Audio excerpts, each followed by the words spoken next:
All right, and welcome back to another episode of the Perspective Podcast. This is Finals Edition. Tevin, what's good, bro? How you feeling? I'm chilling. Ready for this Thursday night. Get started. Thursday night, man.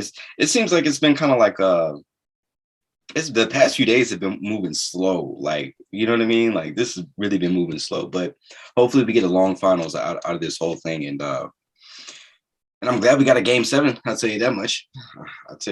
But we'll get to that in a second though. So this is the NBA Finals preview. The matchup here that we are going to end up seeing is Boston versus the Warriors. Hopefully that is a long series, but we'll just kind of reverse a little bit and we'll talk about their paths. So in between this that Warriors and the Mavericks series, what was your takeaway from that series, and just what were some of your thoughts there? Played out exactly how I thought. Like Golden State was gonna let them get a game. We're gonna let Dallas get their little game in, but at the end of the day, it's too much firepower, too much offense, too much continuity for Golden State. Just overpowering talent all across the board. I mean, even though Luka, honestly, he looked like he was probably the best player in the series.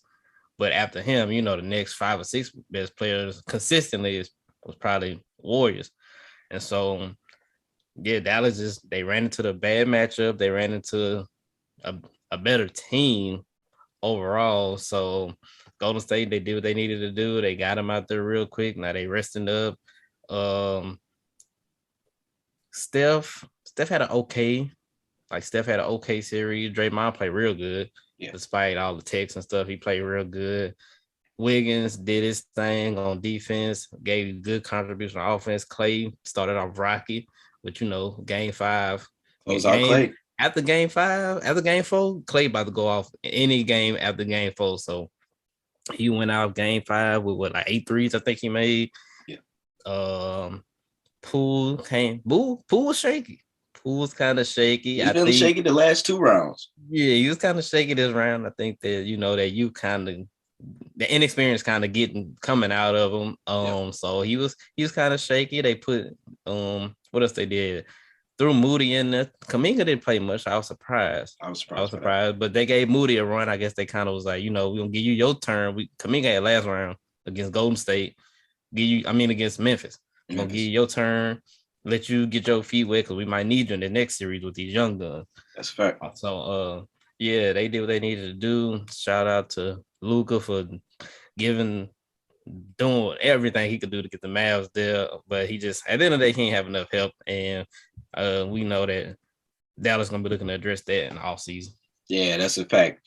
It was a 5-game series. Warriors ended up taking it. Luka put up big numbers as per usual.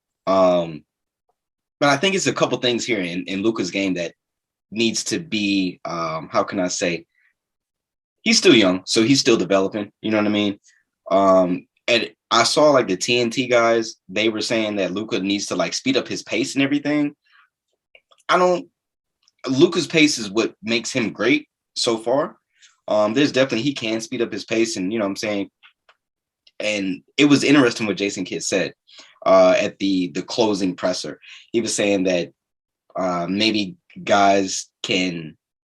I wish I would have had the quote here, but he was pretty much just saying we shouldn't get off to a slow start as a team to start the season, which kind of hints at me. It's like if you kind of read between the lines, it's like we know Luka was out of shape to start the season. Yeah. So you come into the season, hey, instead of the Mavericks having that whatever seed they had, maybe they finish up higher next year if they get additional pieces. Well, they finished up pretty well this year, but they were top. They was top 5. Yeah, they was 5, I think. Yeah, they were 5 to start. Well, for the playoffs. At the beginning of the year. No, just like in the playoffs. But if they would have had that, if they didn't get off to that slow start, because you remember early in the season, Mavs, they looked bad. They were real shaky. They couldn't play no defense and all that. Yeah, couldn't play no defense, and they had more pieces. You know what I mean? Like Tim Hardaway was healthy. Their entire bench mob was healthy. You know what I mean? So, right. But yeah, if Luka just, you know what I'm saying, if he trust other players, starts the season in shape, and they add some pieces here in the offseason, then they'll be good. As far as the Mavs are concerned, they're free agents on their current roster. Brunson is a free agent. Frankie, I call him Frankie Nicotine. He doesn't play, but Frankie's going to be a free agent, and Theo Pinson. Trey Burke has a player option. So out of that group, I really think that they bring back Brunson. You know what I mean? I don't know. You think he takes a gig somewhere else? Yeah, because I think they gonna really look at him like, man, we can't. I don't know if he good enough to pay him. Like, he gonna get at least a 4-year, $80 million from somebody. He might get like 4 for 90, just on how he plays. So I'm like, man, if he gonna be our probably second highest paid player, we got a ceiling. Mm-hmm. Like, honestly, because he's a good player, but he not gonna be Luke. He can't be Luka right hand man if you're trying to get to a championship, in my opinion. So I think go ahead. So I think they might let Brunson walk, or they might do a sign and trade, or do something to where they can get somebody with more potential, or already who's more established. I would say maybe I'm thinking they looking at Ayton. I'm thinking they looking at a shooter like Bill. Might be looking at it's probably somebody else on the market on the low that we really don't know, or maybe a Levine, maybe just give him another, just a score to bring some excitement, just somebody to pair with Buddy Hield. You never know. Like, Buddy Hield been on the trade and free agent market for every year he's been in the league. So I don't know how good. So I don't know how good he is or he ain't. But yeah, they gonna do something. Would you do two options? Would you do Brunson for Duncan Robinson, sign and trade? No. Okay. Would you do Brunson for Hield, sign and trade? Because no. I think Brunson is a 3. You know what I mean? Like, he's not like a number 2 guy. No. But I think he's an important bench piece. I think that's, you know what I mean, just kind of like one of those situations. So somebody's going to end up paying Brunson. I think the Mavs are going to end up paying him. I think it's just due to his I guess you could say somewhat. Well, he's got chemistry with the team. Yeah. The Mavs play a lot better whenever Luka's off the floor, which is crazy too, by the way. As far as like their overall team balance and play, like they play a lot better, which is odd. But I don't know. The Mavs are in a really, really interesting situation because they can either go up 2 notches with adding an important piece like Ayton or Bradley Beal or somebody else that may be out there, you know what I mean? That just hasn't been floated around. But the Mavs are in a really interesting situation. But Warriors got them out of there. 5 games. Close out Klay.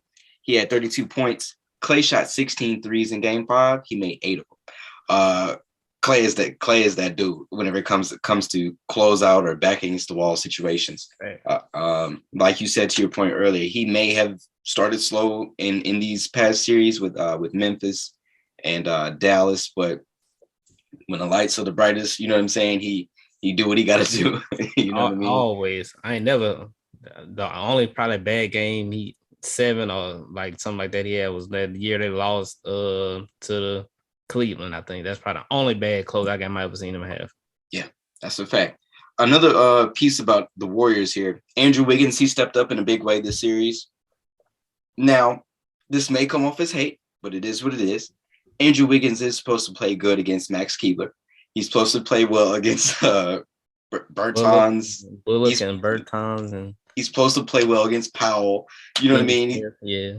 Yeah, like, get your confidence up, my boy. Like do your thing. But this upcoming round against the C's, you got some legit hoopers over there on in the Eastern Conference that you're gonna have to see. So, what were your takeaways about Andrew Wiggins in this series? So, like, do you think this play continues or stays the same?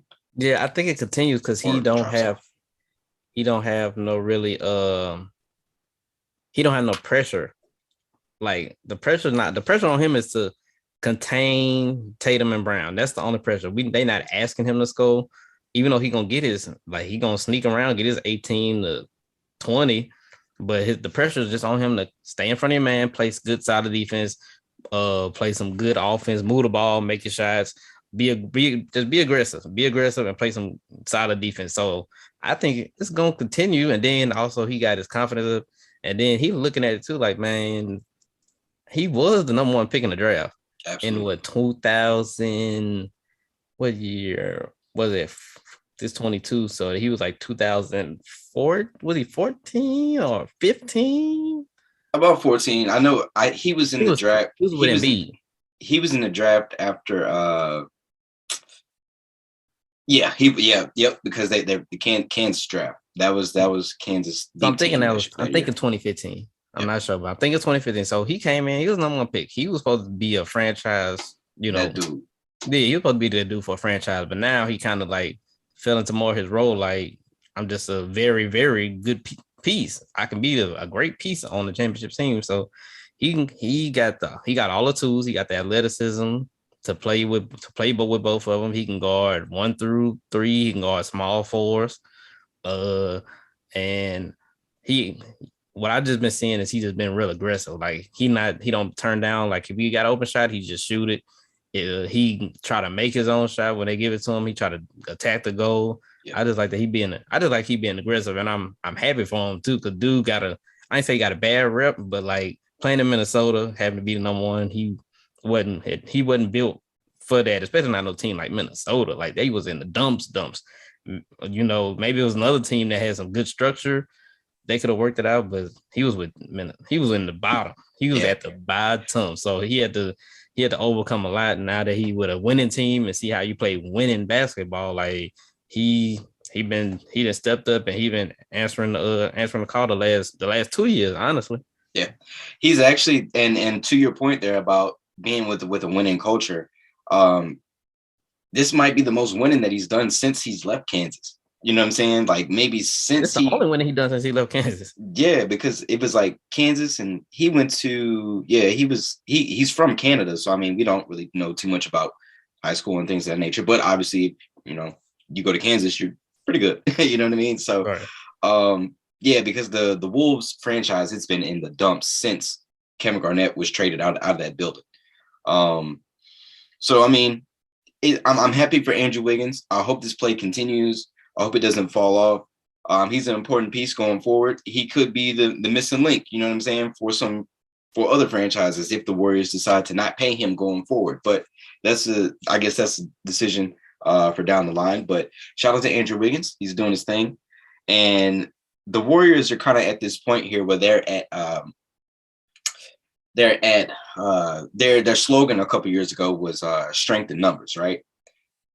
It's kind of like strength in numbers 2, part 2, because they play at least 8 guys.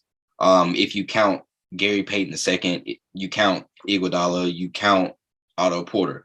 And like you said, in this past series as well, they played Kuminga in the second round. They played Moody this round. So they're a deep team. I mean, they have some bodies out there, but if you just had to rank I don't know, let's just say maybe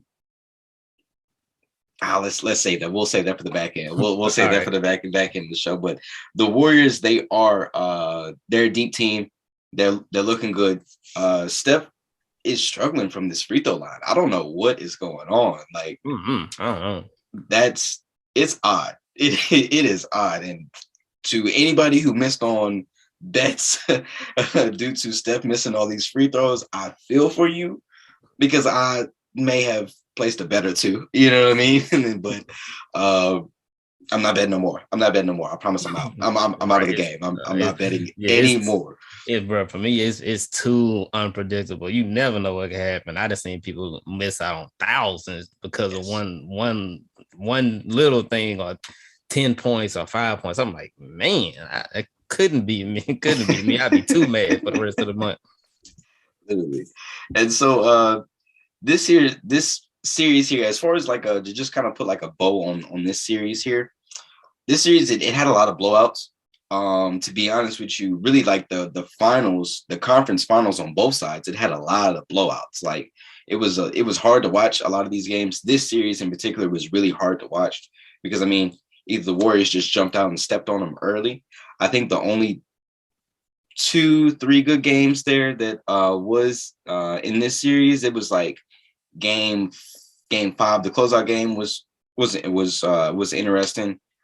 Game 3 and game 2 were the only really, really quality games to really watch.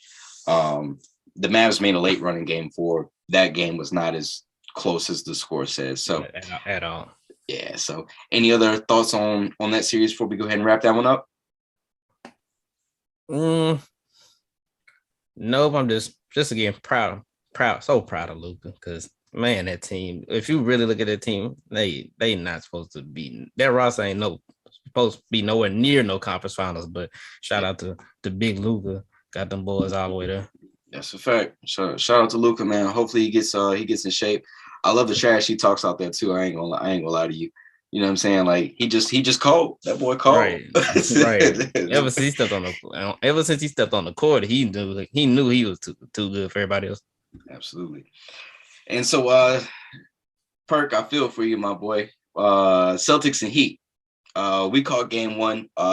We actually watched game 1 together. We were over at my cousin's house at Perk's house and checking it out. What were your thoughts about this series here in the 7-game series that we had here in its overall? It was a fight.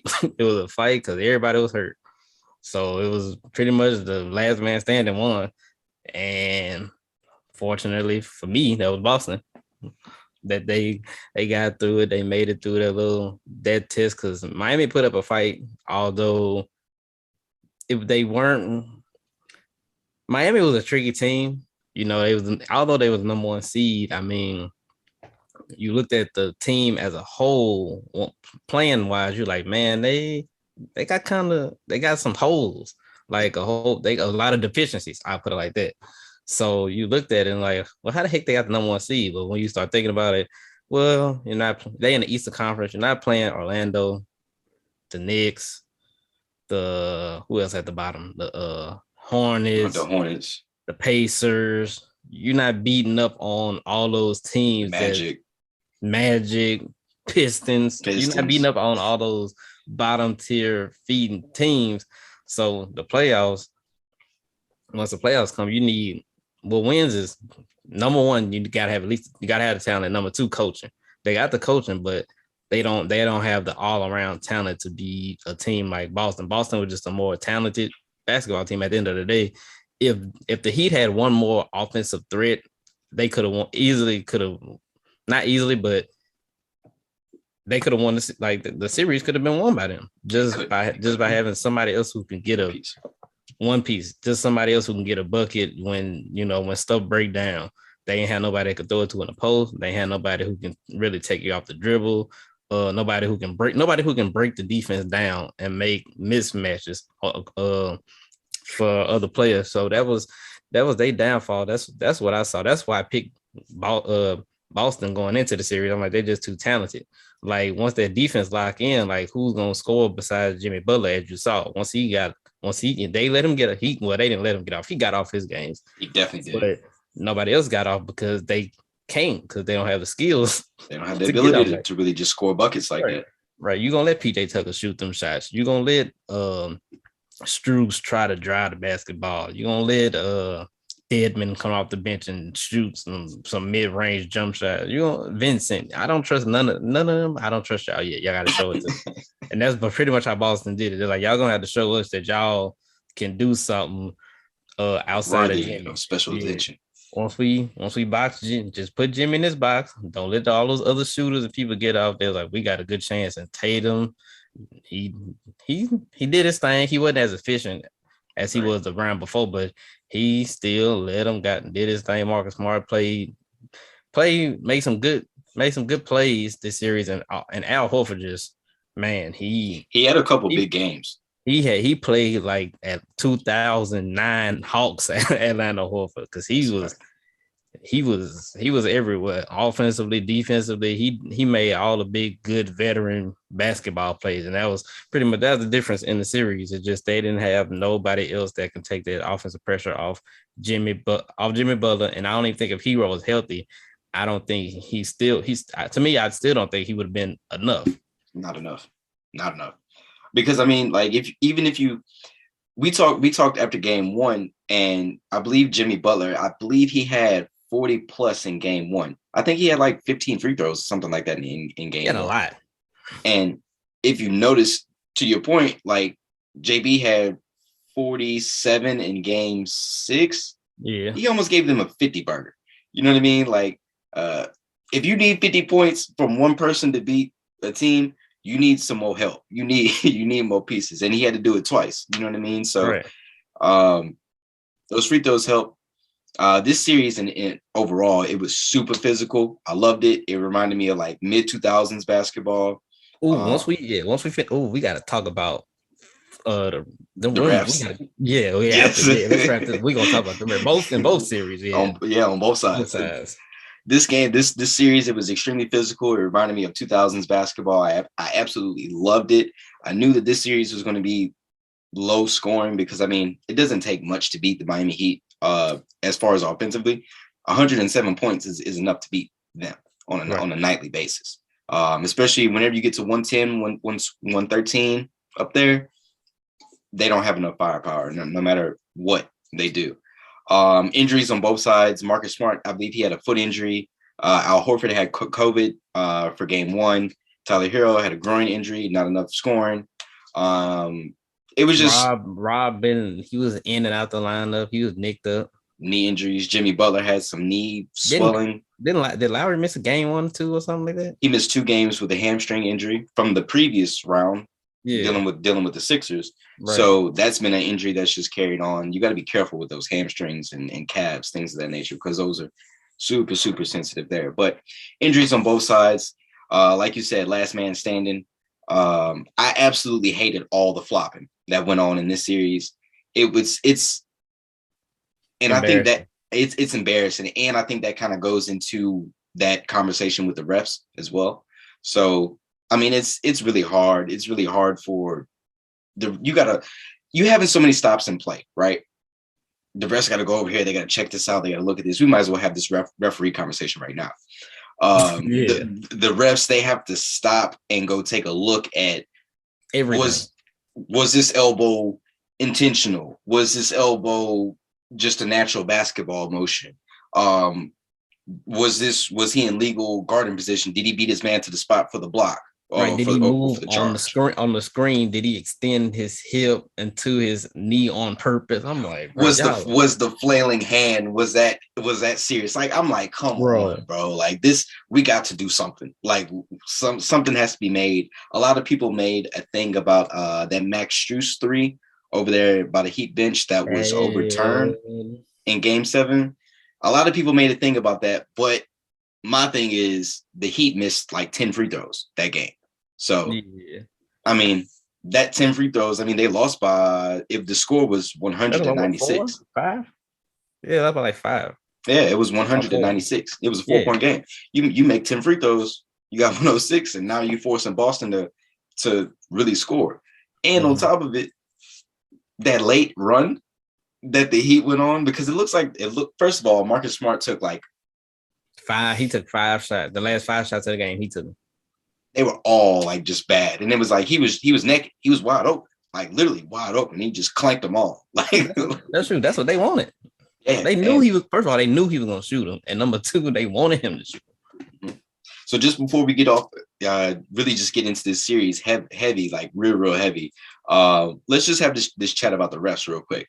So what are some of your other thoughts about the refs and everything that's going on currently? They got to change all this reviewing stuff. Like it's too much. If we gonna review something, they need to have somebody. It could be me sitting at home watching a camera, watching the game, and they say, "Oh, we replaying that. Cue up such and such." I will gladly do this. Press the button, go back, look. Oh yeah. He was out of bounds. Bam. Hey, call him up. Hey, he was out of bounds. All right, cool. Dude say he was out of bounds. Let's go. What do we need? Why do we need to take the people off the court to go look at something on a video camera when you got, because you see ESPN calling Steve all the time. They're like, hey, Steve, what you think about this? And he answered him in 2 and a minute and a half. Hey, on the spot. and not even a minute, in 30 seconds. Yep, he was in a circle. He was in a circle. So therefore, it was a charge. Whatchamacallit, 2 free throws. That's it. That's all you need to cut out some all this crazy 5-minute delays from the then the thing that drive me, they'll look at it, then they'll, all right, you think we got it? Yeah, well, let's look at it one more time just to see. I'm like, bro, what are we doing? What is happening? Valuable time. Number one, y'all wasted my time. Yes. I don't like it. Yes. Just y'all, bro. I'm like, I would do this job for a small, for a fee, not a small fee. That's the NBA. I will do this job. I need that money. I'll do all the games in the same night. I have multiple screens. Whenever they call me, I'm like, oh, I would just be pressing buttons, ready to go. Because that don't make no sense for them to be taking 5 minutes to review stuff. Then I forgot about that PJ Tucker stuff. That pissed me off so bad. I'm like, number one, Marcus Smart fouled him first. Marcus Smart pushed him. And y'all can review that to see if that caused the hand thing. And then number two, he got fouled, and his hand just like, it got caught, so he just was getting it out of there, and it hit the dude in the face, and they said, "Oh, foul." What are we playing? A natural arm motion that somebody so happens to get touched by. That's an offensive foul. I'm like, no, like that shouldn't be considered an offensive foul, and it should have been a foul on whatchamacallit in the first place. But then the overview 3, to me, honestly, it looked like he had his heels up. Yeah. The front part of his foot was still in play. Yeah. The back half of his foot was literally like above the line. Yeah. It wasn't on the line. Right. From the angle I saw. So that was I ain't gonna say it was bad, but it was unfortunate that they took that away from the Heat. But bro, some of them foul calls that they was giving Jimmy, some of them blocks and block charge always hard. It's hard. Some of them foul calls, I'm like, oh, they called one on Tatum. They said he when he drove, and I think they said he fended off PJ Tucker. I'm like, his arm was here and it never moved. I'm like, bro, y'all got just because PJ Tucker going, you know him, he gonna go flying. So just because Kyle Lowry too, his sorry self, they need to cut him. Yeah, it's about time he hang it up too, along with Hassel. It's time for the cut. So, bro, they was horrible. The Mavs series. I ain't gonna lie, I can't even complain about Mavs series. I ain't even watched them games that much because I already knew what was gonna happen. But I know some of them calls was bad, but that Heat Celtics series, them refs were so inconsistent. I was like, this is embarrassing. They need new, I ain't gonna say new, they need ref training. They need to stop awarding flops. They need to learn like natural basketball motions don't always have to be a foul. Like, because the PJ Tucker stuff, I'm like, that's just because he got hit in the face. If he would have did that and called dude in the side, they would not have called it. Yeah. But just because he got him in the face, oh, it was a foul. No, if it would hit him here, that wouldn't have been a foul. So why is it a foul if he touched him right there? So, bro, they got to do better. Literally, just like how it was at the back end of the game, whenever the Heat made that late run, Tatum went to the rim. He went up natural motion, but he hit Bam in the face. Like he literally like the point of his elbow, like hit Bam in the face. Now that's an offensive foul. They got it right. You know what I'm saying? So we do want to give them credit for that. But the biggest thing, especially in this era of basketball, the game is so fast now. You're taking away from the fan experience. You're taking away from the momentum that one team may have or the other team, you know what I'm saying? Because you stopping all the game action. You're giving all these teams timeouts, like free timeouts. My God. Every college. Everybody reviews. Everybody complains. Everybody cries. Too much complaining. Nobody's ever wrong. Like it's nasty. At this point, it is nasty what is going on in the game. I mean, I hate to bring it to this, but the only way that boys is going to stop complaining and flopping is whenever you start taking, you got more texts, and which is going to lead to texts, fines, suspensions. Like that's just what it's going to come to. Kyle Lowry, master flopper. Chris Paul, master flopper. Manu Ginobili, master flopper. PJ Tucker, supreme flopper. I mean, it's nasty. It's nasty at this point. I would hope that we're able to get some type of correction for next season and the seasons going forward. But everybody wants to complain. And people complain about their texts. Your texts are warranted whenever you're trying to literally trick the refs at certain points. Like it's disgusting. And over there on on the Mavericks side, Mavericks and the Warriors, I'll even take it back a series before. The Suns and the Mavs, that was hard to watch because it was so much, yeah. You know what I'm saying? It was so much chit chat. It was so much.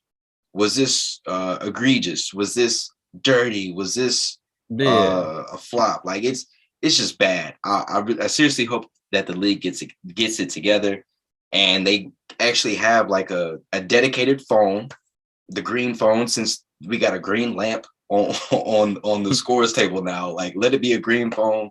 Y'all talk with whoever, y'all get it correct, we move forward, and hopefully it's like a quick 30-second process. You know what I mean? Especially a nationally televised game.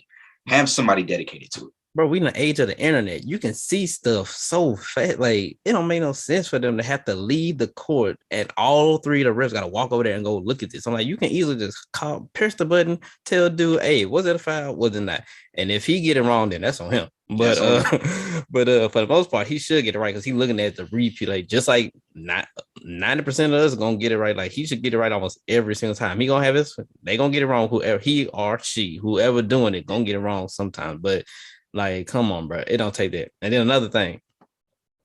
Well, two things. Number one, they gotta stop letting the star players they gotta stop this. Every layup, you ain't getting fouled. Every time after all I see somebody miss a layup, they do this. Everybody hands up. Bruh. It's like the Westbrook disease. Every time he misses a layup, he always, hey, like, no, nobody touched you. When you just missed. He do it a lot. Luka do it a lot. Pretty much Tatum do it a lot. Like, all the stars do it a lot. They gotta stop. They gotta start doing something about that. I think they need to increase the number of texts you can get before you get suspended. Therefore, the refs can give more texts. Like, I'll let you give more texts, but just make the threshold a little bit, not too much, but like maybe I think you get 16, then you get suspended. Maybe give me 20. That mean I go off every 4 games I get a take. That's cool. Yeah, like twice a month, something like that. You know what I mean? Yeah. If I get a take if I play all games, I get 4 takes one take every 4 games. That's understandable. This is a physical sport. So that's number one. I will up the tech numbers so you can give more takes. Number two, this is the one thing that I just noticed, like, that just started popping up. These people standing on the bench by the floor, like off the bench, like, they got to do something about it. They need to put a line, like how they got the coach's box. They need a player's box. You can't step past this line, like, because you're interfering with the gameplay. It was in the Miami, like, I remember Smart shot a 3. Marcus Morris and Oladipo had a foot on the court while he was in the corner. They were standing literally on the court. That should have been a tech right there. Like, they too close to the game action. Now, if somebody shoot a 3 and land on their foot and turn their ankle and something bad, and now then people gonna be worried about it. But I'm like, they got to get them out the way. If somebody get hurt, then everybody gonna be mad in a frenzy. Let that be one of the star athletes get hurt. Then the fans gonna be mad. The opposing team gonna be mad if somebody steps on somebody's ankle, a foot and turns an ankle. So they gotta. If you're on the bench, you're there for a reason. Sit your behind down, cheer from there, stand up. Had a little box or a little line. You can stand up to this point. And because you only really need to get off the bench when you're going into the game. And then the fans behind you, I know they be drove. They're like, bro, we paid for all this money for these seats. And now we got to stand up over y'all 6. We got to stand up. Y'all already 6'5", 6'6". We can't see. Now we can't see. And we done paid $10,000, $8,000, $7,000 for these close courtside kind of seats. So, bro, when I saw that, I hated it. That's why Theo Pinson not gonna get re-signed by the Mavericks, because he cost Mark Cuban about $400,000, and I know he like, you not worth $400,000, so he gonna be gone. He drove me, son. He just wanted to be. They just wanted. I'm like, you want to be a part of the team so bad, then get good. Then you'll be able to actually do something. So yeah, that's another thing they got to change. All that was pissing me off. Yeah, and especially like with the fans' perspective, because you got to think about how many people are behind that bench. You literally have given, let's say, 8 to 13 people. They literally have the worst seats in the house at this point. You know what I'm saying? And literally, and might be the most expensive seats in the house because you're literally behind the players.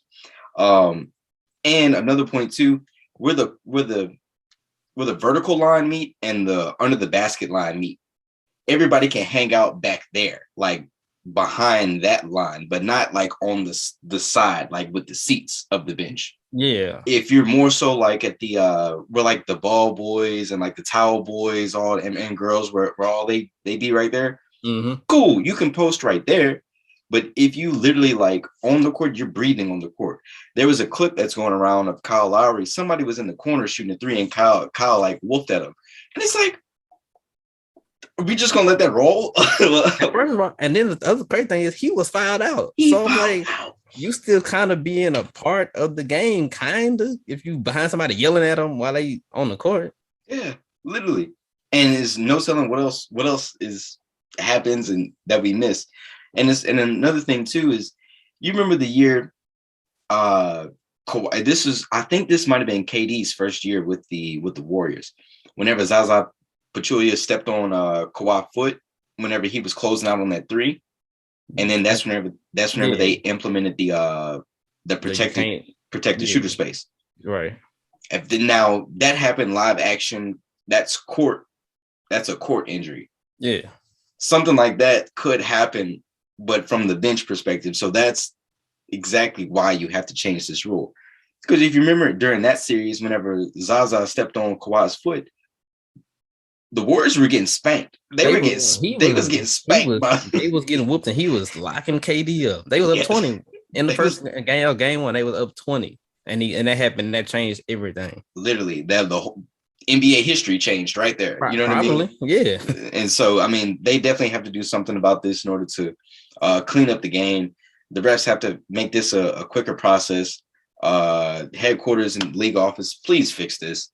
The owners and the players, Chris Paul and CJ McCollum, y'all the leaders of the players coalition or whatever it's called. Right. Get it together. Please it's get it together. Not that hard.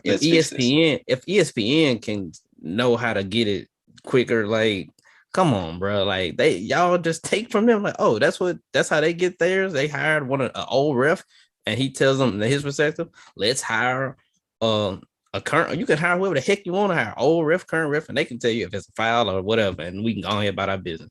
30 seconds, we done.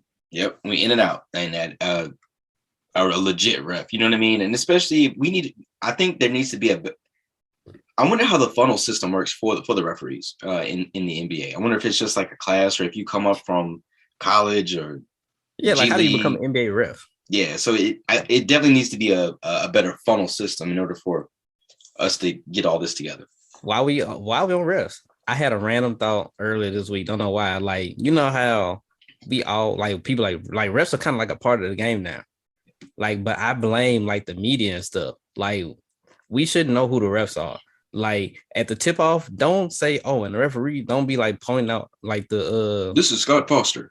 Yeah, we're gonna have the referee tonight of Scott Foster and Leon Woods and whoever. Don't do that. Like, the only refs we should know for sure before a game is like, say they did an interview and asked about the referee, like the head ref. We should know. Say if they did like a sideline report and asked about how they're gonna call a game. Like, we should know. Okay, maybe if she mentioned the head ref, he or she mentioned the head ref. That's cool. Or whoever doing the tip, like if somebody's throwing the ball up for the tip, that's the only time you should hear the refs like pre-game action name even be mentioned. Because now if you mentioning, like, they put out the referee report, who's gonna be reffing this game, why does it matter? Yeah, that shouldn't matter to the general public, right? All the refs should be, if they the best, they should all be, at this certain level. So it shouldn't even y'all shouldn't be announcing like, oh, like Scott Foster is reffing this game today. Like, that don't. Why is that important? Like, are you telling us that for number one, betting purposes, or number two, are you telling us that because you want people to know, his family or friends to know that he's working this game and you can watch him on TV do his job? Like, nobody really cares like about that. like we should know the ref. That's my thing. We shouldn't know the ref's name for nothing. Don't mention it unless you doing a report about like who, like how the game gonna be called or whatever. Or you doing or who's throwing the tip off? And they're like, and such just throws the tip up. Like, other than that, I don't care. You don't even know. I don't even know his name. We shouldn't know that Scott Foster and Chris Paul have beef. Like, we shouldn't know that. You know what I mean? Like Chris Paul, he made it a thing that every time Scott Foster refs one of his games, he has some of the worst games of his career, and Yeah, it's always in the that's different. postseason. That's different because the player mentioned him specifically. Like, but the Yeah, not a media, player. yeah, that's different. But like, if somebody, the media or somebody shouldn't just be mentioning refs and names, like they're like nobody care. I don't know no baseball. Well, I don't watch baseball, but I don't care whoever the baseball umpire is. Right, and that's just like we know some of the refs just because, like Joey Crawford, we know him just because he was always on TV. Dick Bavetta, we know him because he was always on TV. Right. We know the ref that looks like Gucci Mane, like because he looked like Gucci. Like, and Right. in the NFL, even like Ed Hockey League, we know him You know, because because he's the most swole ref ever, like in the right. history of refs, like including wrestling. So it's like we know way too much about the referees. The league needs to clean this up going forward, and yeah, it's just the refs are becoming too involved in the game, like Right. They're a part of the game, but they are not. They should. stars. Yeah, like don't come on. He's the ref. I shouldn't know all the facts about the ref. Like I should know. And this is his 115th time refing the NBA Finals game, a new record. What? No, who keeping records for refs? Really? What book is this in? This is Guinness. Like ESPN what? has a stat for everything. Everything. He's caught the most fouls in the last 2 minutes of playoff games in the last 19 years. Like, well, come on. What are we doing? What are we doing? Too much. Also, while we're here on this dress, before we wrap up this is a good topic because this was random too. Do you think that there should be more challenges, that coaches should be allowed more than one challenge? I think you should get at least 1.5. I agree with that. At least 2, bro. Like, because if something happened in the first quarter, like you tell me I can't do nothing about it, about something that happened in the third or fourth quarter. Like, And I the just gotta refs, be like, and the refs got to look at everything after 2 minutes, like right. 2 minutes and below. Yeah, I'd be like, I just gotta accept that. Okay, I know this, but I know my player didn't go 10, but because I don't have no more real challenges, because I used it in the first quarter because I thought somebody that was a charge, but it was blocked. I can't. Ain't nothing we can do about this. Yeah. Like at least give me one shot in the second half. So it should be like football. Like you know how don't they get fresh timeouts? Yeah, let me get a fresh challenge. And that's second half. I think that, and I also think they might need to look and getting a one. Maybe they should look at the idea of getting another ref so they can have 1, 2, 3, 4. But maybe if you got another ref, they see more stuff, so more fouls get called. So I think that's kind of why they don't, or more violations and stuff get called. So I think that's why they keep it at 3, because you're not gonna see everything. But if you put 4, they might see a little too much. But yeah, who knows? They might. I think they should experiment with that, at least in the G League or in the what's this thing or called? In college, even in college. Yeah, what's the time they play before they get to this real preseason? Yeah, preseason, summer league, all that. Yeah. Some there you go. Summer league, G League. Let's test it out there and see how it goes from that point. Right. And so we went ahead and wrapped up that random refs topic, which was really good, by the way. And so over here in this Celtics and Heat series, this ended up being a 7-game series. The Celtics ended up taking it.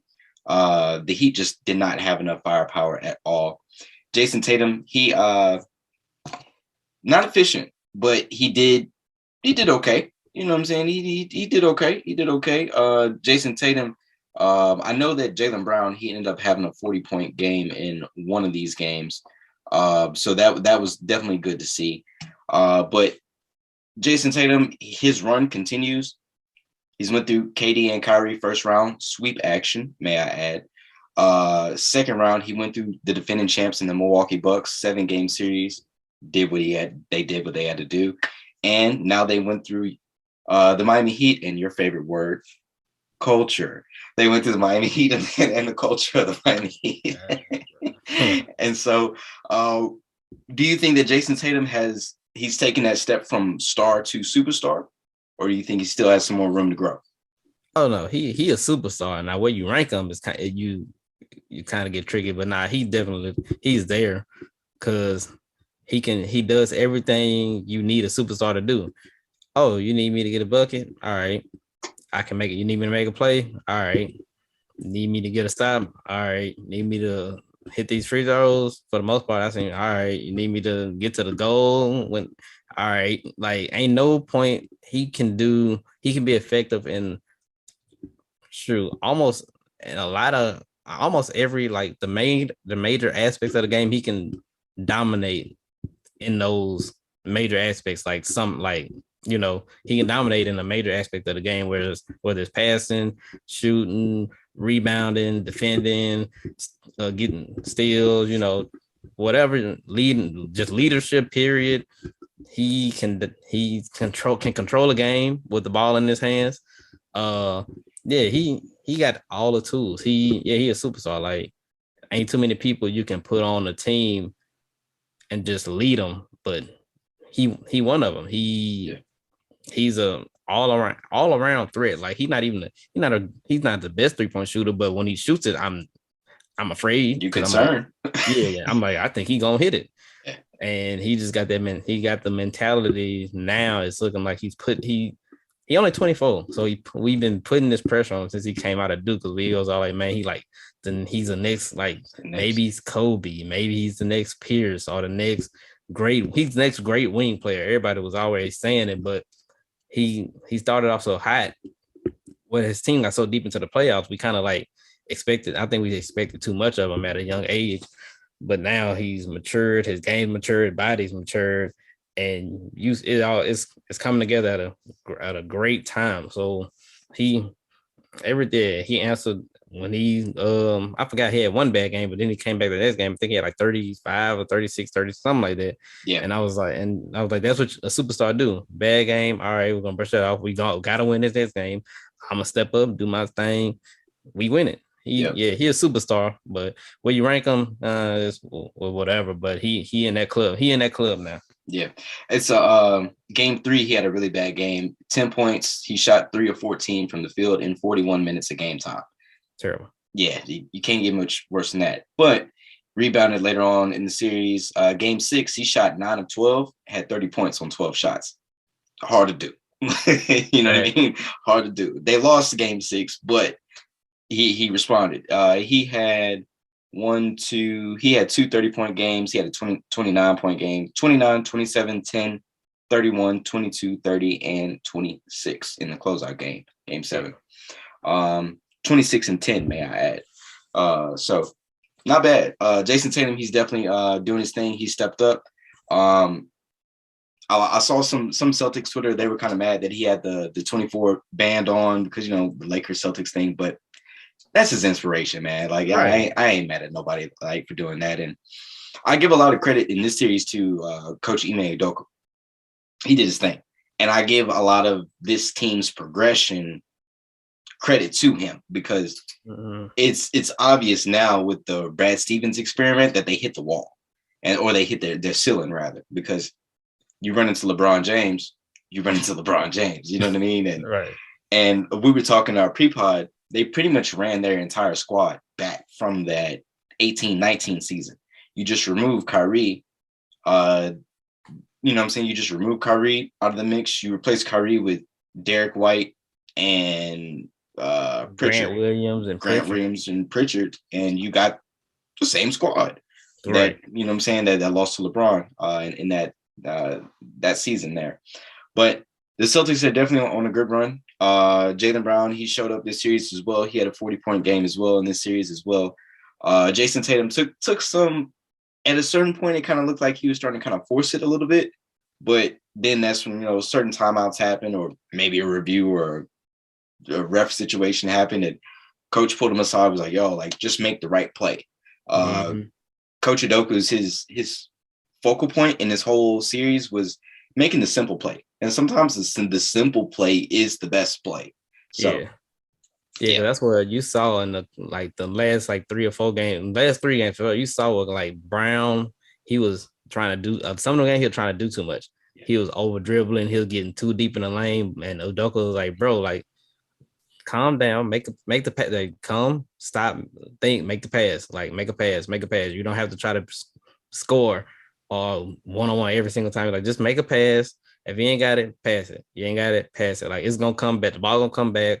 We gonna move the ball around. It's because if Boston don't turn the ball over, they're gonna win the game. The only reason they lost games is because they turned the ball over. Literally. But every game they didn't turn the ball over, they won. So that's what he kind of got to them. He was like, hey, make it simple. Don't be so hard. Don't make it hard. Don't make the game hard for yourself. make the plays, make the simple passes. If you don't got it, move the ball, shoot your open shots, like, but don't be trying to do because Jaylen Brown did something. One game he was pissing. He started off like 5 turnovers. I was like, hey, he trying to go for the record for most turnovers in the game because he's had like 5. I was like, hey, buddy tripping. You gotta he need to go sit down. Real man. Real man. Udoka talked to him, is like, hey, he's like, if it ain't there, pass it. And so yeah, but he got their mind right, and he I don't he like he gonna be there for a while doing some. They're going to be doing some big things in Boston. And also, they're definitely, to your point there, Jaylen Brown, he was definitely doing a lot in this series, but Coach reeled him in. And also, another little note here before we wrap up the Celtics part of things, the Celtics are kind of like road warriors, if you kind of look at it. They went into Milwaukee Game 6, did what they had to do, and to force a Game 7 back in Boston. They closed Miami out, Game 7 on the road. They swept Brooklyn on the road in Brooklyn, you know what I'm saying, to close them out. So they definitely have the mark of that they can play anywhere against anybody anytime. Yeah. They set them boys. I think the record they 7-2 on the road this play in the playoff series. 7-2 on the road. Love it. Over there on the Heat side of things, I already mentioned earlier in the show how it was a 4-point game. The Heat lost 100-96. The Heat missed about 8 free throws to be exact. But a lot of people are questioning Jimmy Butler's decision, pulling up and taking that 3 in transition late. What are your thoughts about that? Well, I questioned it too because I didn't watch the whole game, so I questioned it when I saw it. I was like, Jimmy, no, like you're not a 3-point shooter. Y'all down 2, tied up. Go to goal or something. But once after everything settled, and I realized somebody told me, I talked to him, I was like, yeah, he played out the whole game. I was like, wait, you mean he played the whole game in like 46 minutes? He's like, nah, he never came out. So I looked at it and I was like, yeah, he played all 48 minutes. I was like, you might as well take that 3 because in overtime, you wasn't going to get no help. So I'm like, your legs already tired. Lowry game gone. Hero ain't have it in game 7. I'm like, so you're going to be playing 105 for another 5 minutes. Yep. I was like, yeah. So it was, and it was a good look. Like I thought it was going in. Because once he got it up, I was like, it's online. It was just short, but it was perfect. When he shot that, I was so devastated. I was like, bro, this is about to go in, and Boston about to have to make a game-winning shot. But he missed it. It was online. He missed it. But yeah, he got to take that because the rest of the team they weren't worth nothing. So yeah, take that. Yeah, I'm not mad at it because I mean, I went back and I looked at the play quite a few times. Of course, JB he had so many options like. And if you look at it, Horford was funneling him over to, I believe that was Jason Tatum that was over there on the right corner. Yeah, Tatum was in the right corner. Yeah, Tatum was in the right corner. Brown was over there in the left corner. And so, I mean, he could have went any other way. He could have got an M1, you know what I'm saying? Anything of that nature. But I mean, I'm not mad at the decision. You could look at it. First of all, the Celtics kind of like, I hate to use the word rolled over, but they kind of just like weren't as aggressive with about 4 minutes to go on the clock. And that's whenever the Heat made their run late. So, I mean, I'm not mad at JB's decision. You live with it. He a hero, you know what I'm saying? And it's one of the biggest shots in conference finals history. Right. But now it's just, it is what it is. I respect the kill shot. Like I definitely do. I definitely do respect the kill shot. Yeah, sometimes you gotta be like, might as well. Like, like you gotta be like, whatever happened. Yeah. Now in this series here, do you think that the Heat went wrong somewhere as far as like their offensive sets, or you think it was just not enough talent? I don't think they went wrong. I think the one thing I saw that worked for them was when I forgot. I think it was a game Jimmy went off. One of them games they won. Jimmy started doing high pick and roll with him at the top, with him and Bam. That's exactly where I was going. They had the 2 shooters. They had one shooter in one corner. They had another shooter, like he went on the wing, but he wasn't in the corner.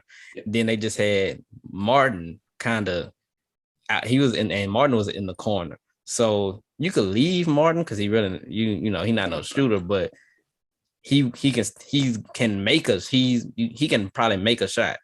So when they start doing that, like Jimmy was getting that screen and coming off to that mid range, you can't lead them to that wing and that corner 3. So he was getting that mid range up. All he was just getting straight to the goal, and then that opened up Bam to get like a couple of them like little layups and little shots he do. So I saw that work. It worked for like a couple plays in a row, and I was like, that's the only way they probably could have won with the team that they had. But the bad thing about that, the team they had on offense, on defense, you was gonna be giving it up because they had Robinson on one side, they had I think Vincent on the other side. Vincent on the other side. I'm like, you ain't getting nowhere. And Cody Martin, I'm like, so that's no size and no defense. So you're gonna get worked on that end. But that was their best chance. So that was their best offensive set that they had. But I was like, it ain't sustainable because Jimmy Butler's not a LeBron. He not a KD or somebody that can just dominate you scoring that much like every single game. So I'm like, or Giannis. I'm like, it wasn't sustainable for him. So I'm like, that's the only thing I saw that worked when Hero wasn't there. But when Hero was there, he was nicked up and he wasn't playing good. So that wasn't 100%. Yes, that's the only thing I saw them do the whole series that was effective. That's the only set I saw. Other than that, it was the Jimmy Butler try to drive and get to the goal and get fouled. And that's something that I just don't understand why they didn't, because we literally saw the exact same thing. The high pick and roll with Bam was working. It was effective in the early part of the series. That's why they had so much success offensively. And I mean, you run those high pick and rolls and you got options. If I remember correctly, Coach Spo's options were it was Cody Martin and Hero were on the floor at the same time. Then the other sets was Vincent and was it Strus? Or probably was it Strus? Yeah, it was Vincent and Strus were on the floor at the same time, but you still running the same action. So therefore you have better looks. Yeah. And Bam has to be more aggressive, especially in those pick and roll situations. He got to be more aggressive, period. Because he's supposed to be, wasn't 1 year he was like a 20 and 10 player? The bubble year. 18 and 10, 20 and 10. Bro, so Robert, I don't know, Robert Williams had him scared. I don't know if Horford had him within his head, but the only game he had was that, he had the 30-point game when Williams wasn't there. And then he had another, I think he had like game 5 or 6. He had a decent game. He had like 15 or 18, something like that. But he for that team need him to be more aggressive. Because he ain't show me nothing that says I'm gonna give this guy a max contract unless he got one already. But if he ain't got one yet, I was like, that ain't showed me nothing. Not at all. Because I mean, we talked about this earlier in the playoffs. Jimmy Butler is a 1B or a 2A, however you want to look at it, and Bam would be the next best. And so that leads me to this: does Bradley Beal take them over the top? And of course, you know what I'm saying, you would have some type of upgrade at point guard because Kyle Lowry is not the future going forward. But if you just what you gonna do with him? He get $28 million. Ain't nobody want that. After what they saw, ain't nobody want that. Somebody will take him. I guarantee Toronto will take him back. He's home. Toronto be some fools. Because Toronto's not going nowhere no time soon. You know what? I don't watch Beal. I don't watch Beal enough, and I don't see him enough to know. Like, I know he can get buckets, but like, I don't know I don't watch him enough to see how he gets them, if that makes sense. Like, I don't know if he gets them like one-on-one or if he gets them off screens or stuff like that. But I just don't a lot off of screens. Yeah, because I don't see Washington play enough. So I don't know. I know he can get the average 30 a game, and you ain't getting too many players that can average 30 a game. Yeah. So you add him to the Heat, to the Miami Heat. I ain't gonna say the culture because I don't understand what that means. I don't buy it. So I'm like, what was the culture when LeBron left? Oh, okay, thanks. Because they was quick outs one of it. As soon as LeBron left, I ain't had nothing about no culture. Real quiet, man. Arena was empty. Yeah. So I didn't see Khaled courtside, didn't see Ross courtside, not Fat Joe. Oh no, they was Wayne. Oh yeah, people was coming late to the games. You know, in Miami, they always late, but they was coming later. They was coming at halftime. They was at the club before game. I'm like, how you go to the club? You go to the strip club before the game? Y'all some different. Y'all did not care about this team. Yeah, so I'm like, I don't know. That's one thing I really because I don't know. I don't watch Bill enough to know if he gets them over the hump. So I had to take a rain check on that one. Yeah, it will be interesting to see what they do and who they add to their roster, because I think with this playoff run, you can kind of see where some of those pieces can get traded. Strus, we talked about Robinson earlier in the season, that $90 million contract. Somebody will buy it. Who? They're fools. Hopefully not Chicago. Well, they could use Rob. He can play, but they gonna have to upgrade the people beside him. And like, if he your weakest player, like defensively, or if that's your weakest player, you still good. Like you good because he can shoot the lights out. But if that's your one weak player and the rest of your team good, I think you still, to me, you can win with somebody like that because he can just shoot. So he shoot it so good. And he also was putting it on the floor more later in the series once he got more PT because he was like, bro, I'm really not just, he's like, I can do other stuff, but they need me, but I'm a shooter, but I can do the dribbling stuff. So I think they can keep him. I would keep him, try to move the Strus. I think he's a more consistent shooter than Strus. The numbers might be kind of close, but I think I would rather Duncan Robinson be shooting my threes than Strus. Yeah, and especially Duncan Robinson, like he was sitting on the bench for the majority of the season. DNPs. Yeah, for a lot, and then I believe that was game 3 or 4 he checked in, and that game was pretty much a blowout. If memory serves correct, it was game 4. That game was a blowout for the majority of the time. But then Robinson came in. He just started putting up shots, confidence. Mm-hmm. It's no better feeling whenever you're struggling and you're shooting or just trying to score the ball, or just trying to contribute. And then you start to see, and the ball just goes to the hoop for you. You know what I'm saying? And it just builds confidence. So he can shoot the rock. It's no question about that. But he has to add other things to his game and get other guys to somewhere where you can kind of hide them on defense. Right. Like, the Warriors do a really good job of hiding Steph on defense because he's not the best defender, but he's the best shooter of all time. So you can. It's a trade-off. If you only got one, you can always hide one. Like who won the championship last year? The Bucks. Okay, well, like okay, it's like PJ Tucker was their weakness on offense, but like they got so much other offense, you can hide them technically because like everybody else can score. It's just he can't really score, but he can make a corner 3, like So yeah, if you got one weak person, just if you can hide that weakness. So I would keep. I always like Duncan. I keep him. Yeah, most definitely. And so that finally leads us to your predictions. We got Warriors versus Celtics. If I remember correct, I believe the Warriors have the home court advantage here. Oh yeah. To start off, and so these are going to be really good crowds. As far as like TV perspective, like Warriors crowd, they've been going dumb for years now. Celtics, that whole New England fan base, they're just crazy and rabid fans up there. So, what you got here? I'm going to pick with my heart because my head says Golden State in 6, but my heart says Boston in 6. So I'm going Boston. I just think that Tatum and Brown just have this ability now to like dominate, like to take over the games, like they can be like feel like that they are the 2 best players on the court, like, and they got the skill set to do it. So I think that's gonna show up big. I think the matchup in the front court is gonna be big too. Williams and Horford versus Looney and Draymond. Yeah, like how's that gonna turn out? Because Looney not really. All them little easy shots he was getting against Cleaver and what's the other guy named Powell? Whoever else they tried to throw at center. Even the Memphis series against Clark and Triple J, like and Adams, but this is a whole nother different animal out of there with Rob. So all them that extra little 8 or 10 points he was getting, he might not get that. I'd be surprised if he on the floor most of the time because they probably try to go small against Boston and so they can force Rob outside of that paint and have him on the perimeter. So to go ahead and pick and rolls. Right. So that's gonna be hard. So Draymond will have to do some if they do play both of them and Draymond only big, really, they don't have to do some rebounding. Cause Rob gonna get them offensive rebounds and Horford gonna get them, he gonna clean up the glass too.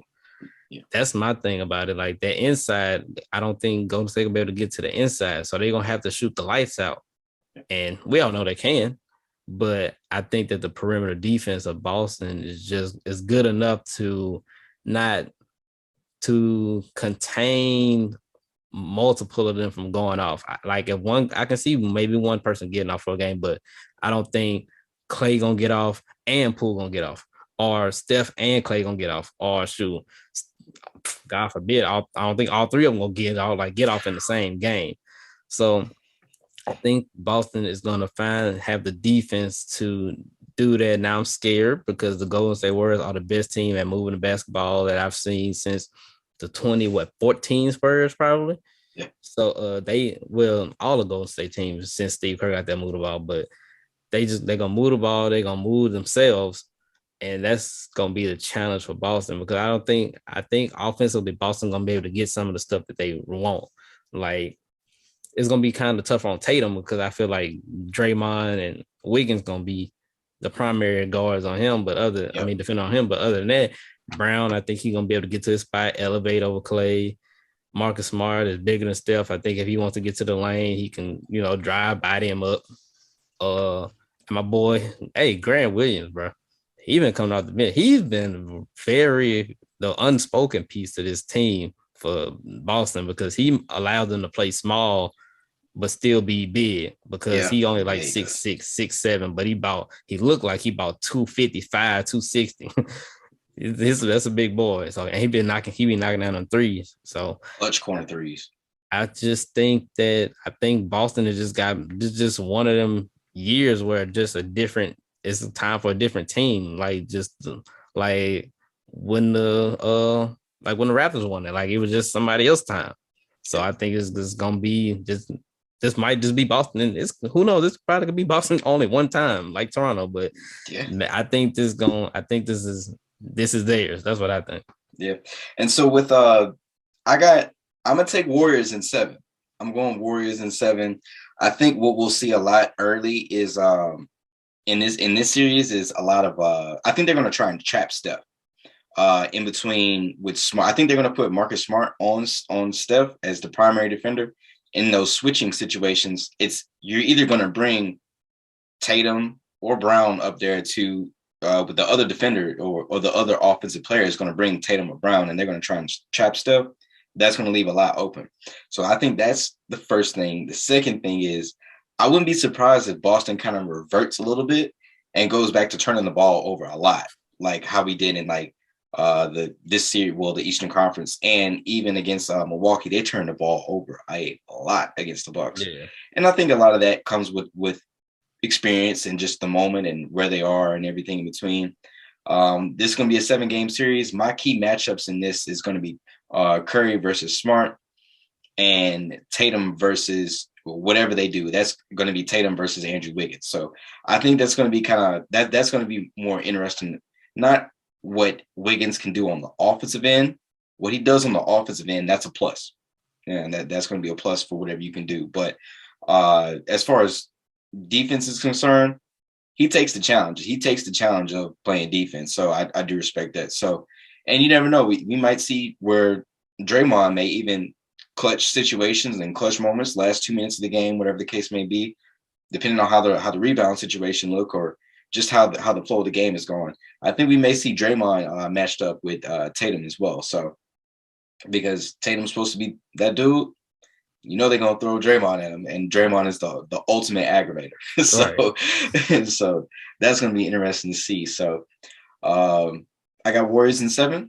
Hopefully we do get a 7-game series because I absolutely hate whenever the finals end in sweep action or 5 games or something or anything of that nature. So that's what I got. And I'm super interested in this coaching matchup between Coach Udoka and the defensive mindset that he brings to the game, along versus Steve Kerr and the offensive mindset that he brings. So this is going to be really, really good. And this may actually be the 2 deepest teams in the league, matching off against each other. So that's going to be good. Good news as well. If you're a Warriors fan, Gary Payton II is expected to come back in this series from that fractured elbow that he had against Memphis. He's supposed to be back. And like I mentioned earlier, Otto Porter, he may come back, and Iguodala, he may not return because that injury that he has, it may be a bit worse than what they originally diagnosed. But I mean, Iggy, he's 38 years old. I mean, it's gonna be kind of hard for him to keep up with them young bulls out there like that. So, Right. so yeah, man. And you got anything else on this series here before we get into them quick hits? Yeah, I think one adjustment that Golden State might do offensively is like either they're gonna be doing that pick and roll with Steph and Draymond. They're gonna be whatever because they're gonna want to try to get that switch with Horford and Draymond.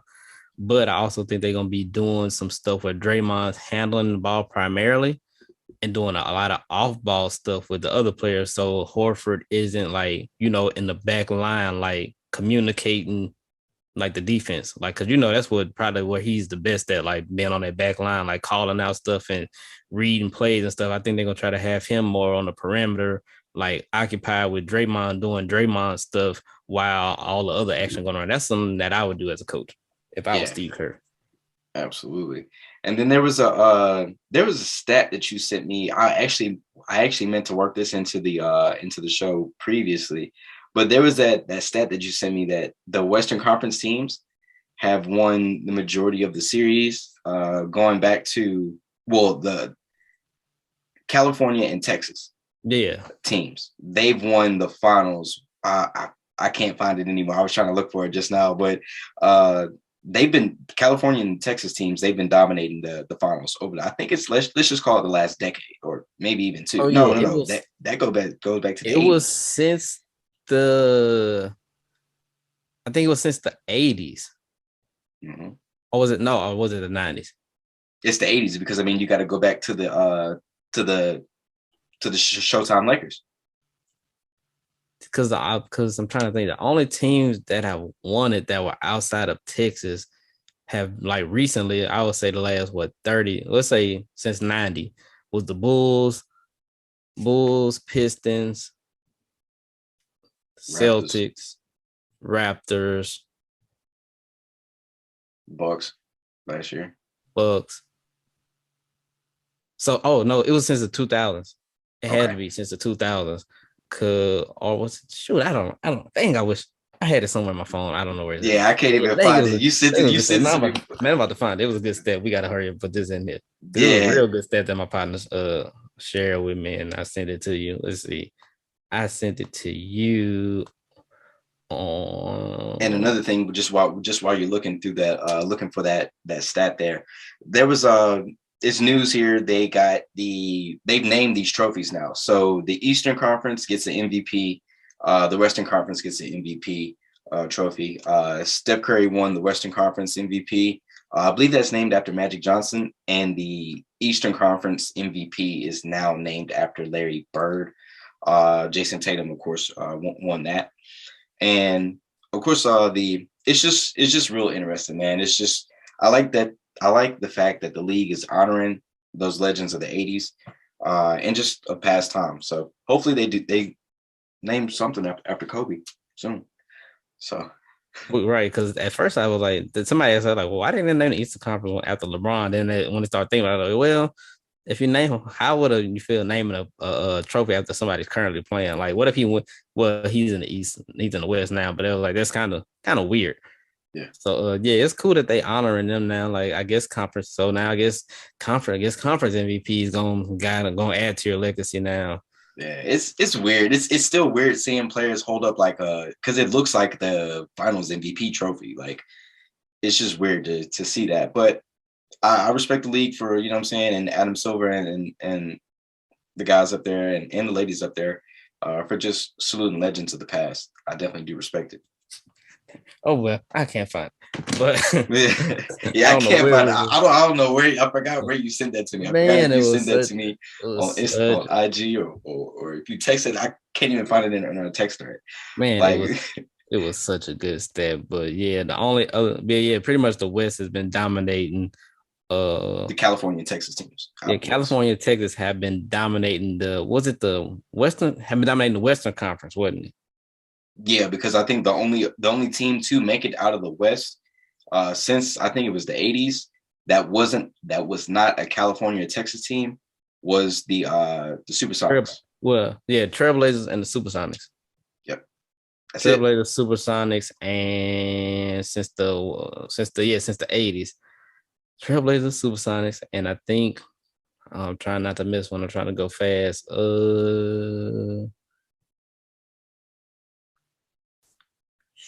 Yeah, I think that's it. Yeah, because I mean, even in between like the time of those dynasties, like Lakers dynasties in the 80s, then you had this is, and we're talking just strictly Western Conference here. Mm-hmm. Lakers in the 80s.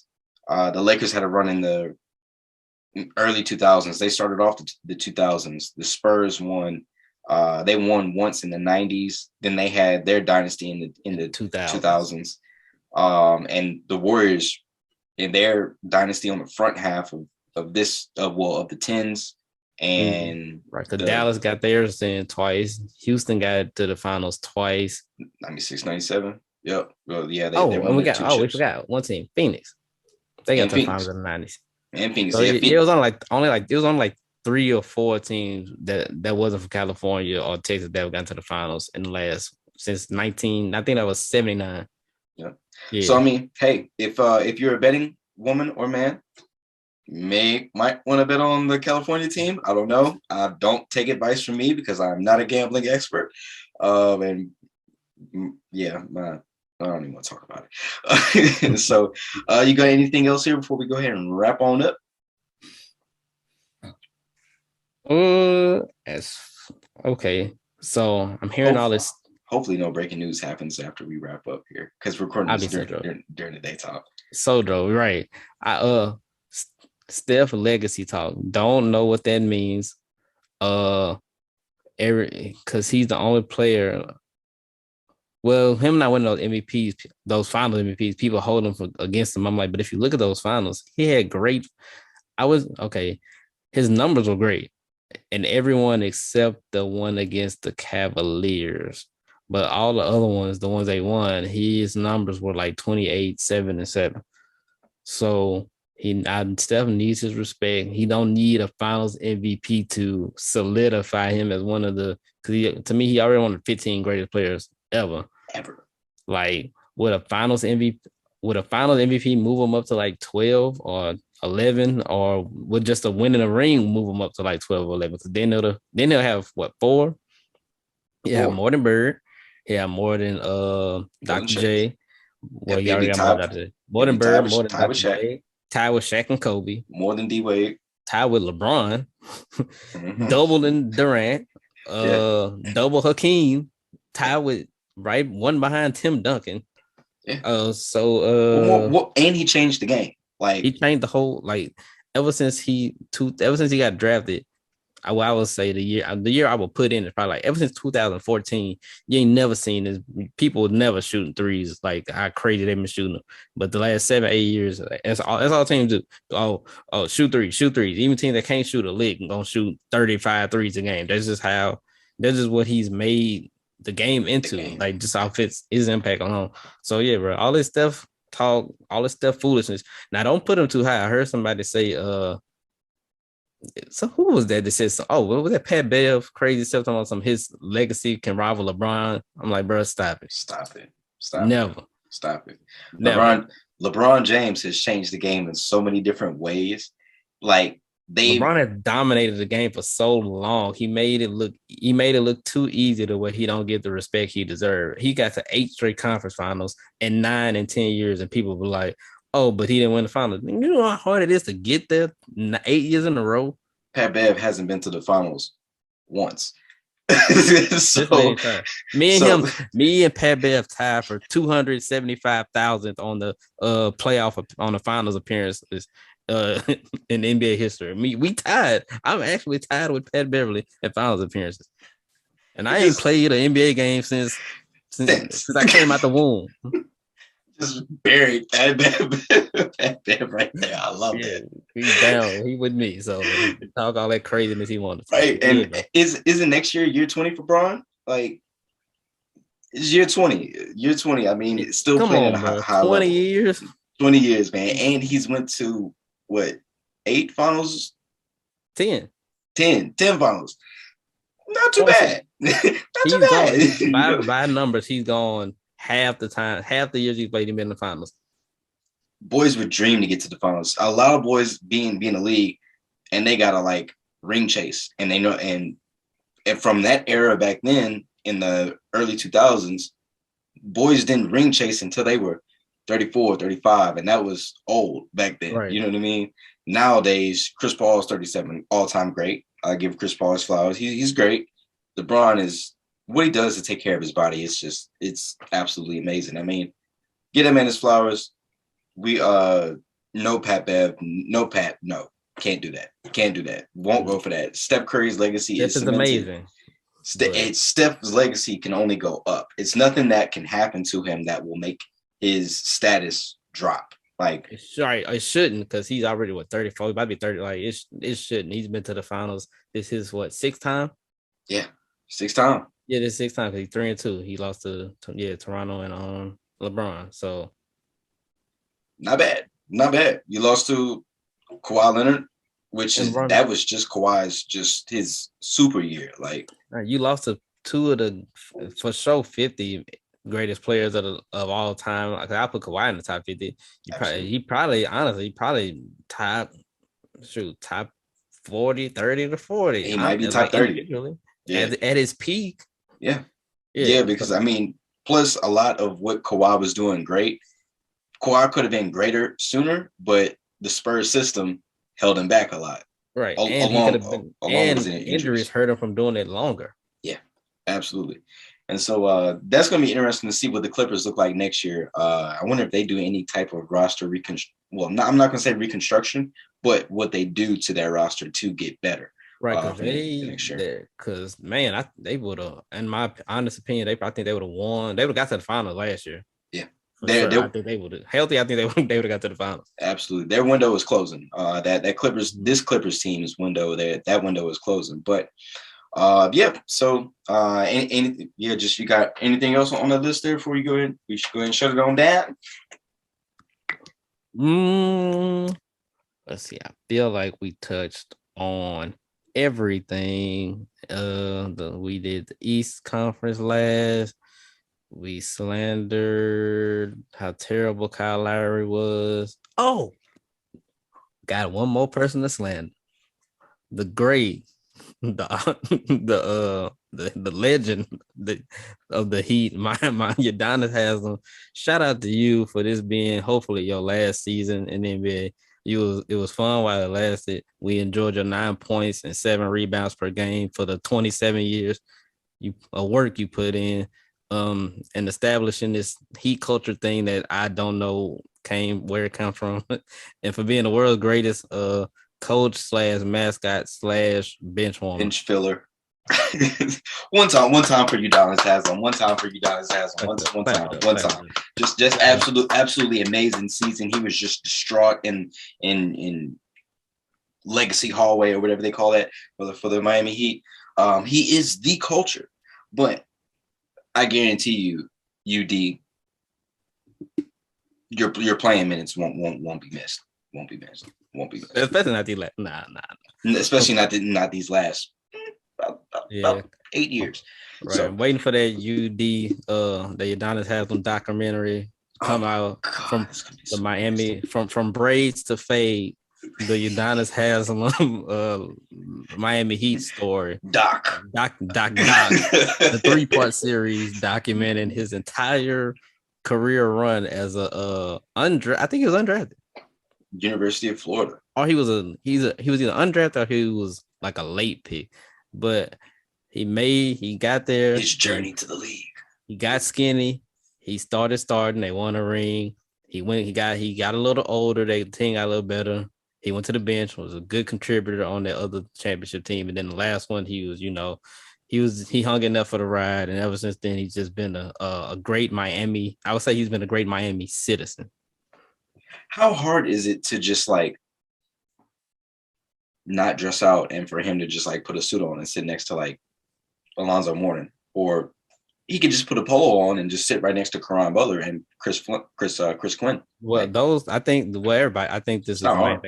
But it's not hard, but those coaches checks don't hit the same as those players checks. If you know what I'm saying, because I think the minimum he can get the veteran minimum is like $2 million, so he can ride or 1.2 million, $2 million. So You get that, or you can be an assistant coach for the 200, for the 300,000, 200,000, 150,000. I think that 1.2 to 2 million kind of, is what's making them stay. Which I don't hate him. Well, I hate him for taking it, but I can't hate Get your him. money, but I can't hate him for taking it, but I can't hate him that it's available to be taken. they're making it. They presenting it to him. Right. So. If they're saying, hey, we want you, who am I to say turn down $2 million? That's a fact. All I want to know is just where can I get a gig where I can like sign up and be like those Celtics players that didn't do squat, like bench mob. Like how or who do I have to play like one-on-one just so I can like get that job? You know what I mean? Like, because I'm sure I can kind of make something happen. You know what I'm saying? Like, right. I can make a mean free throw at practice so we ain't got to run. That's it. I guarantee a mean free throw. I guarantee I'm in shape. You know what I'm saying? I'm in shape to be able to. I'm not gonna guarantee that for myself, but no. If we doing some type of sprints to half court, yeah, I got you full court. Oh yeah, full. Oh no. Yeah, I know full court might be a different story. Half court, I got you. Free throws, I got you. Right. Energy players, just the glue, the chemistry, I got you. I got it. I got the music bumping in the locker room. Good vibes. I bring some vibes. That's me. I got it. Where do I sign up? David Griffin, give us a call. So or whoever owns the Detroit. Well, it's cold up there. I was about to say, never mind. Yeah. Whoever is in the South and the team sucks, call me. Please, somebody. You know what I'm saying? I could have been. You know what I'm saying? I could have been on the bench with the Grizzlies doing whoop that trick. Wait, you know I definitely play for the Orlando Magic today. That's a fact. I will play for the Kings today. Joe Dumars, call one of us, please. Please. You there now? Yeah, he's part of the Kings front office. Like this is his first year. Like oh, okay. Well, this will be his first year. Let me put it that way. Oh, so he's new. Yeah. New. Yeah, he was part of the reason Mike Brown got hired, all that stuff. Oh, okay. Shout out to Joe Dumars. Did not know where he's been at these last couple of years, but now I know he's resurfaced in Sacramento. I definitely will be not tuning in. I'll be alive. I say I'm watching King game, but I'll be rooting for him to be successful over there. That's a fact. Shout out to Joe Dumars, one of 318's on. Shout out. So yeah, man. While we go ahead and wrap up the show, I thank everybody that's tuned into this episode of the Perspective Podcast. This is the finals edition. We are officially available on new streaming places as well. You can check us out on Pandora now. You can check us out on Samsung if you have any type of Samsung device. We're actually over on FM Player, Google, and Amazon as well. Amazon picked us up. Shout out to Amazon. And so we all over the place. Yeah, we over here getting to a progression. Shout out to our editors of the show, and thank you guys. And make sure y'all share it with a friend, share it with a family member, all that good stuff. So until next time, y'all. Peace.